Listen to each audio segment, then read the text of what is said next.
सास की शादी। जयश्री की शादी के कुछ साल बाद ही उनके पति इस दुनिया से चले गए थे। एक बेटा था रमित। अब जयश्री का पूरा ध्यान रमित पर ही था। जयश्री एक हॉस्पिटल में नर्स का काम करती थी और रमित की पढ़ाई और परवरिश के लिए पैसे भी कमा लेती थी, जिसकी वजह से रमित को कभी किसी चीज़ की कमी नहीं हुई। अच्छा स्कूल, कॉलेज, नौकरी और यूं ही साल बीतते गए। रमित की शादी भी हो चुकी थी। बहू का नाम था चारू।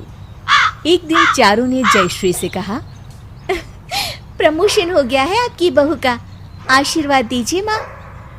मेरा भी होता था, इसमें क्या बड़ी बात है। जयश्री को रमित से ज्यादा लगाव था। वो चारू से कोई बुरा बर्ताव तो नहीं करती थी, पर कोई खास अपनापन भी नहीं रखती थी। अगले दिन जयश्री आंगन में पौधों को पानी डाल रही थी, तभी उसके कानों से एक आवाज टकराती है। एक फूल तोड़ लूं क्या? जयश्री पलट कर देखती है और बस देखती ही रह जाती है। ये तो मिलन है। अब तुम इतने साल बाद? ऐसी तो हमारी कभी बात नहीं हुई थी कि हम इतने साल बाद कभी मिलेंगे नहीं। अब देखो, मुझे अच्छा लगा तुम्हें देखकर, लेकिन मेरे बेटे रमित ने तुम्हें देख लिया ना तो उसे अच्छा नहीं लगेगा। अच्छा, कहाँ है रमित? काफी बड़ा हो गया होगा बेटा। बड़ा भी और ताकतवर भी। पिटाई कर देगा तुम्हारी। उसकी माँ पे डोरे डालने आए हो अगर तो। तभी वहां रमित आ जाता है और मिलन से पूछता है, कहिए सर, क्या मदद कर सकते हैं आपकी? कहीं का रास्ता पूछना है क्या? नहीं, आना तो यही था। दरअसल मैं फूल लेने के लिए आया था, एक ले लूं क्या? हाँ हाँ बिल्कुल माँ, इनको फूल दे दो ना। रमित वहां से अपनी कार में बैठकर ऑफिस चला जाता है। मिलन एक फूल तोड़ के जयश्री को दे देता है। अभी जाता हूँ, पर ये बताओगी वापस कब मिलेंगे? कभी नहीं, अब मत आना। हमें साथ होना होता तो जवानी के दिनों में ही हो गए होते। अब मिलने से कोई फायदा नहीं है और दुनिया वाले कई तरह की उल्टी बातें ही करेंगे। तब भी तुमने दुनिया के लिए ही साथ नहीं दिया था मेरा। रमित छोटा था, उसके पिताजी चल बसे थे। मैं उस पे ध्यान देना चाहती थी। अरे हम दोनों उस पर ध्यान दे सकते थे ना। औरतों के लिए बार बार शादी करना आसान नहीं होता। अब चले जाओ यहाँ से, इसके पहले कि कोई हमारी बात सुन ले। जयश्री को डर था कि कोई मिलन को और जयश्री को वहां देख ना ले, लेकिन उनका ये डर सच हो चुका था। उनकी पड़ोसन बिमला बाहर आंगन में सूख रहे कपड़ों के पीछे से उनकी सारी बात सुन रही थी। ठीक है, चला जाता हूँ। रविवार को मंदिर के पीछे खड़ा रहूंगा, दर्शन देने आ जाना। नहीं आऊंगी, और तुम भी मत आना। मैं इतने साल बाद आया हूँ, तुमको आना ही पड़ेगा। तुम रोक नहीं पाओगी खुद को। सालों पहले तुम्हारी बात मान ली थी, पर इस बार नहीं। मिलन अपना फरमान सुनाकर वहां से चला जाता है और पड़ोसन को अपना मसाला मिल जाता है। पूरे मोहल्ले में जयश्री और मिलन की बातें होने लगती है। बिमला पड़ोस में सभी औरतों के कान भर देती है।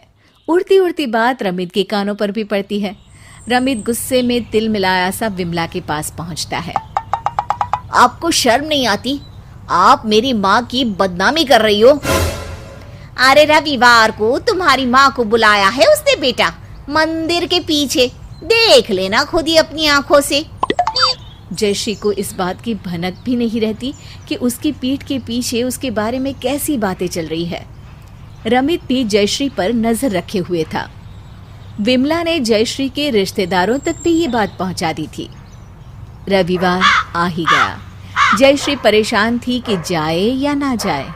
शाम हुई और उसने तय किया कि आखिरी बार वो मिलन को ये कहने जाएगी कि मिलन को उसकी जिंदगी से चले जाना चाहिए। जयश्री मंदिर पहुंचती है और जयश्री को देखते ही मिलन मुस्कुराता है। आ ही गई तुम। जयश्री कुछ बोले इसके पहले ही रमित बोल पड़ता है। और मैं भी आया हूँ, रुक साले। जयश्री रमित को देख के घबरा जाती है। मिलन वहां से भाग जाता है। रमित और जयश्री एक दूसरे को देखते हैं।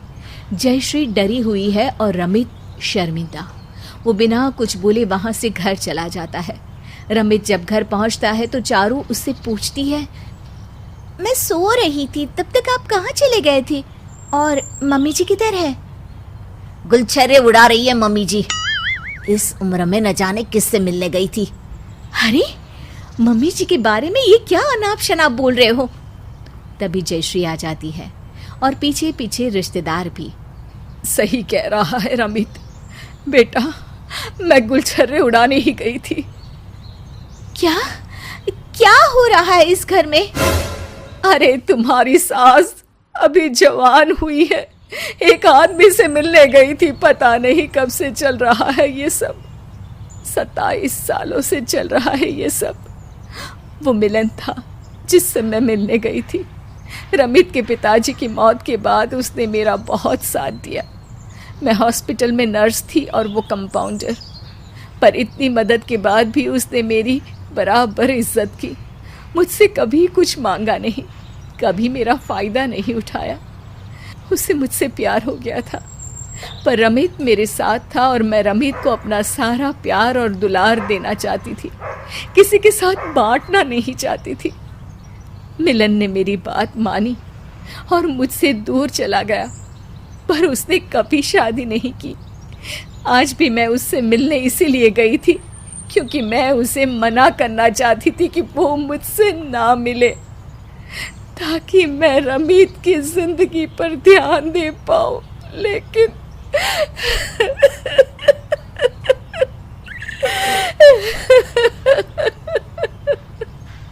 और रमित, तुम माँ के बारे में ऐसी बात कर रहे थे? सौतेला है ना, इसलिए मेरा होता तो शायद नहीं करता। ये क्या कह रही हो माँ जी?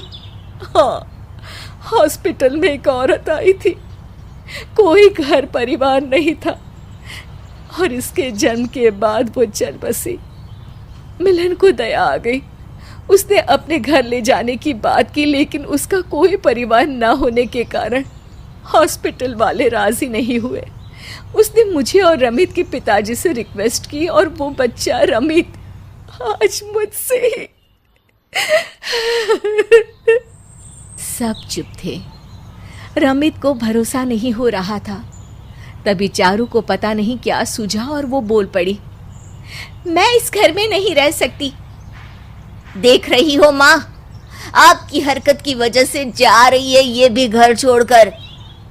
नहीं, तुम्हारी हरकत की वजह से। तुम अपनी माँ की खुशी नहीं देख पाए, उनसे एक बार पूछा तक नहीं कि सच क्या है, वो मिलने क्यों गई थी। बस सीधे बोल दिया कि गुलछर्रे उड़ा रही थी। तुम ये बताओ कि तुमने सोचा भी कि तुम्हारे बिना कैसे रहूंगा मैं? और तुम्हारी माँ, वो कैसे रही होंगी अपने पति के बिना इतने साल? हर इंसान को किसी के साथ की जरूरत होती है। पर मैं क्या कर सकता हूँ माँ के लिए? मुझे इस घर में रखना है तो इस घर में एक शादी होगी, मम्मी जी की, उस आदमी के साथ जिससे माँ मिलने गई थी। वरना इस घर में जैसे सासू माँ अकेली रह रही है, तुम भी रहकर देखो।